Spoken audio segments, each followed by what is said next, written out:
player Tinkertonk versus the Protoss Fade.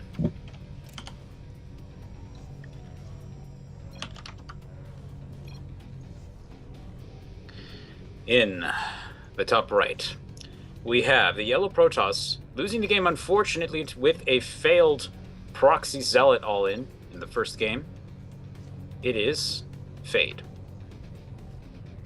Now, Fade is originally a Terran player, switching over to Protoss. He's currently in silver. His opponent, also currently in silver, formerly in the plat and the gold, formerly a Zerg. Random to Zerg again. It is Tinkertonk in the top left. Now, unfortunately, the odds were really in Fade's favor, but they just didn't quite work out, it seems. It's giving him the race that he's most familiar with, putting Fade at an enormous disadvantage. Now, yes, this is Tink versus Fade, Game 2. Sorry I didn't update the title on that. Unfortunately, the Night Fox not able to join us today. I don't really know where he is or why or what happened. In fact, I'm still seeing other... I'm seeing messages from other people on Skype, but Alex is nowhere to be found. So, got this instead. Looks like Fade's going for the either kind of like a gateway expand with a wall at the ramp, or he's going to do something really insane in one base against the Zerg. Tinkertonk is actually not doing anything weird yet. In fact, I believe he's grabbed that base down there without any spawning pool at all. So, this is kind of what he does, if I remember right, in the when he goes mass queens. This is something he likes to do. And this also could be him playing standard. There's no way for us to know. But, let's see. He could be stuck in traffic. Yeah, that's what happened to Tythor the other day. It's unfortunate, really. And not to mention, weather's so bad in parts of the country right now. He really could be trapped outside somewhere. Hopefully he's fine. And I'm sure we'll find out later. Interesting way he's building this wall. Looks like he's actually just gonna build it all the way across, I guess. It's a little bit weird just because the amount of surface area that offers in the buildings is significantly larger that way, so Zerglings can do a lot of damage. He goes for something okay, I think we found out what Tink wants to do. See those shiny minerals right there? Yeah, they're gold. Yes, that's right, gold minerals are back on the ladder maps, and the Zerg has taken them. Now, this is much, much more threatening than if a Protoss takes the gold, because all the Protoss can do with it is build a lot of Zealots and bases. But the Zerg, on the other hand, can build a lot more threatening things because he's not anywhere near as gas-dependent as the Protoss. So, if he can get this base up and keep it there for a long time, Tink is going to have a very big army very, very fast. In fact, this may actually open up the ability to do something like that crazy Roach all-in that Stefano used to do if he can actually stay on his macro rep well enough to do it before, like, Oracles hit. Or Void Rays. Proxy Void Rays. Getting deep with the voice for some reason. But it's like, give me more Mountain Dew. You know you want to. And I'm like, no, quiet you. Triple hatch before pool, yeah. That's right. It's going all... Well, this is a kind of all-in. I don't know if I'd define it as all-in, but I definitely define it as cheese. This is something that it's a massive risk where if the other guy sees it, he just kills you. That's kind of my definition for cheese. Massive risks that just die if they don't work. Like, there's no transitioning out of them. All-ins can have transitions, maybe. Though they're usually kind of more terminal in nature, so they usually just try to kill the guy now. It doesn't necessarily mean cheese. That can also happen later in the game. That's kind of my distinction for the two ideas.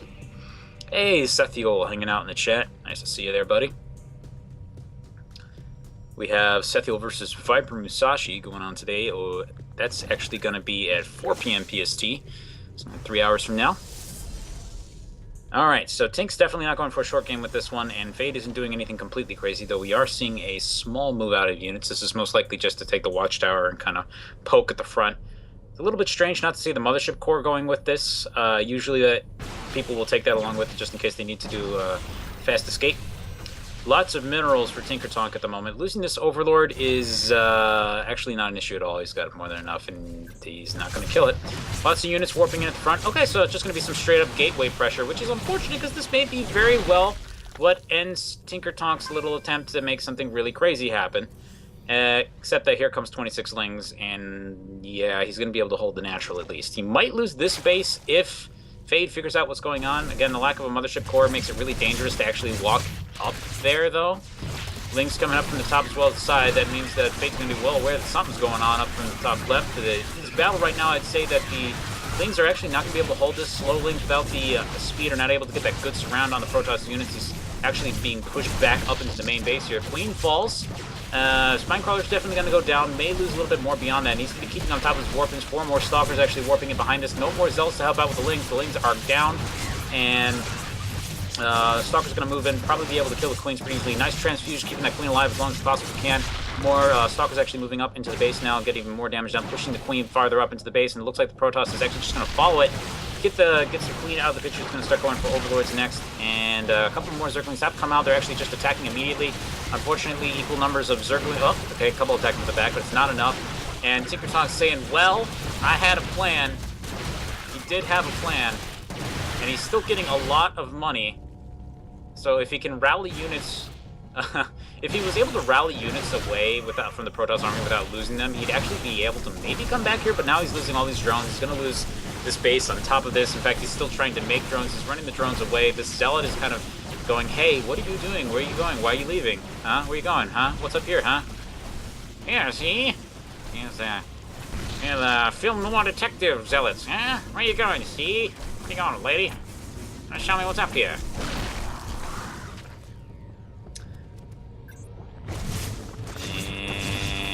But so Tink's basically thinking, hey, if I turtle up here, maybe I can get away with this. And honestly, Fade probably should actually run up to the main base and kill that hatch. I don't know if running straight into this is a good idea with how much defenses are here. This may be the one way where he can die. He's not warping anything in extra. And the drones may actually be able... No, okay. It's going to be close. I was going to say, he might be able to hold this. Oh, actually, with all those links coming out... Yeah. Fade. He's falling back on his warpings here. He's not being as all in with this as he needs to be for it to continue to work. He's trying to go for the expansion, which isn't a bad idea, but his opponent is still going to have a pretty sizable income with all these, with those gold minerals right there. That really makes a huge difference. He's sending some A unit, looks like a few units up to the top while trying to hold kind of the front down there. Ling's rushing out to attack the Zealots. The Zealots, I think, doing just fine down there, losing a bunch of drones trying to leave. Yeah, Lings are not able to deal with the Zealots, who's able to keep them trapped up there while the Stalkers engage up in the main base. There we go. Sorry, accidentally hit the C key and lost my viewpoint. Overlord's going down the top of the base, but there's so many on the map right now that actually doesn't really matter at all. Zealot's still kind of hanging out near the end. Well, okay, not Zealots. That's a pylon with a probe. It's a really ballsy pylon because you can actually just walk down there and kill it. A few units coming up to reinforce. That hatch is definitely going to go down, and if the Protoss can actually secure this natural and get some probes over there, he should be able to just simply outproduce the Zerg, because one hatch is not going to be enough to actually use all that money. We're going to see Tinkertonk's money just climb and climb and climb and climb and climb as this goes on. He will simply not have the Fade saying his nerves are freaking out. He's got to take these Stalkers out of there. Don't want to lose those 3 building units. Got to do that building micro. Actually, if he kills the spawning pool, Tinkertonk's going to be in a lot of trouble. He'll be completely unable to make any military units, and he'll be unable to get speed. So he'll still be playing with slow Lings. Lots of Zealots actually running up to the front here, engaging against the Spinecrawlers as well as the Transfuge. This is... You know, I want to say it's going to be close, but it looks like the Zealots are just getting kind of run over. And trades like this is exactly what Tinkertonk needs to come back here. He's going to lose the spawning pool. He's building an infestation pit down on the low ground, which means the only thing the Zerg's going to be able to make for a little while, military units, is going to be basically drones. He's going to be able to make absolutely nothing until that infestation pit is done and until he gets another spawning pool up. He's trying to build that now. But he does have a decent amount of Lings already helping him out here. You can see he's just building every drone he can possibly build, which is not a bad move. Yeah, he's way oversaturated, but he has them to help out to defend if he really needs it. Using every resource that he has available to him at the moment. This larva never knew what hit it. It's gonna die. Hanging in there, Medi. Nope. 3 Stalkers do eventually kill a larva. It takes a really long time. Now, if Tink wants to be really irritating, he can just make it build something at 1 health. Nope, doesn't happen.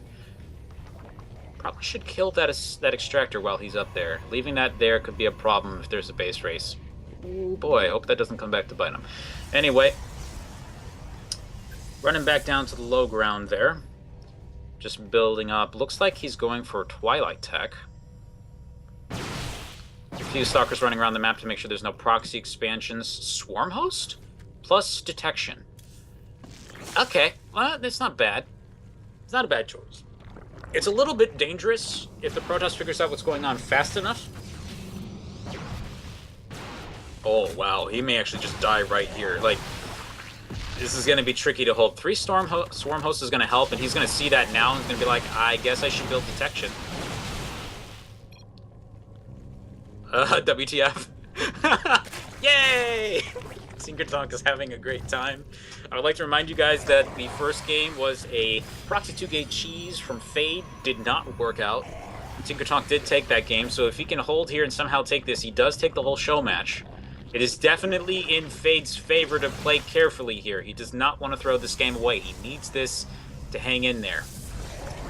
Getting that Locust research. A couple more Spine Crawlers. At this point, I think Fade's doing what he needs to do to come back here. Just needs to manage his workers a little better. His main base is actually going to be mined out pretty soon. He's not mining from one of his gases up there. Needs to get the rest of them as well. I'll tell you, with only one gas actually mining, there isn't really a lot of Protoss can do, which is why, you know, he's trying to go for tech and all this other stuff, and suddenly he's not really building any stalkers. What he simply could be. He has 900 minerals. If he could just increase his gas income, he'd be able to keep that up. I have a couple more Overlords who are just apparently rallied in front of the Stalkers and just dying every time they leave, which is not good for Tinkertonk, because now he can't produce anything else. Trying to build some more Zerglings, a couple more Stalkers being warped in. As time goes on, especially as Blink finishes, he'll be able to do some work here. There's just no room to Blink up there. I mean, this is going to be purely defensive blinking. If he tries to offensive Blink into that, he's going to lose everything. Now, there is an unfortunate problem with which our excellent observer is pointing out right there. Special shout out, of course, to Zero. That was the pylon at the front there, but those gold minerals are about to dry up. So Tinkertonk is going to have, pretty soon, only about the minerals that you see here. Now, 2,000 is a decent bank, but obviously it's not going to beat the Protoss as time goes on, because he has 2 whole bases. In fact, he's grabbing the gold now himself. Zergling's running out to the front, trying to engage the Stalkers, actually doing a pretty decent job of this, but without the help of the Spine Crawlers to back them up, the Stalkers just completely obliterate the Zerglings. Holy crap. Nope, there's no upgrades for the Stalkers. They don't even have Blink yet. They're just about to have it. And you see him microing away. Got to remember that any trade against free units is not a good trade for you. And he's able to hold the front here, which is going to help as time goes on. But we need some more than that. He needs to get away from these Swarm Hosts. If he keeps fighting these things, that's not going to help. Also, Zealots against Swarm Hosts is a very bad thing.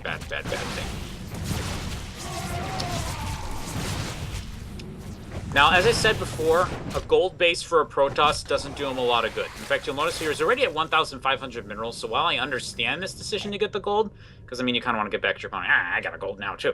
The thing is, it's not going to help much, because what are you going to make? A lot of Zealots? A lot of Gateways? You got to get that gas, man. Got to get that gas. Now, he's getting it now, which is good.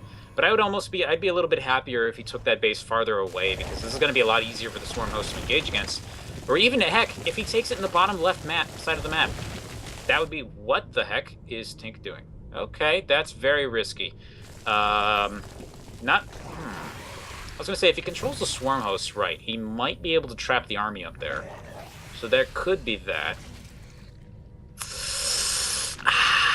Tricky stuff.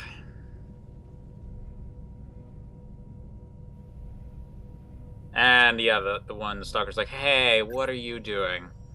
Hey, what is this? And he's not... Oh, he's going to check up there for another expansion. This is really... he's going up to not Swarm Host. He's going up to Spire Tech. Transition into Mutas is an interesting choice when your opponent has only Zealots and he's getting +1.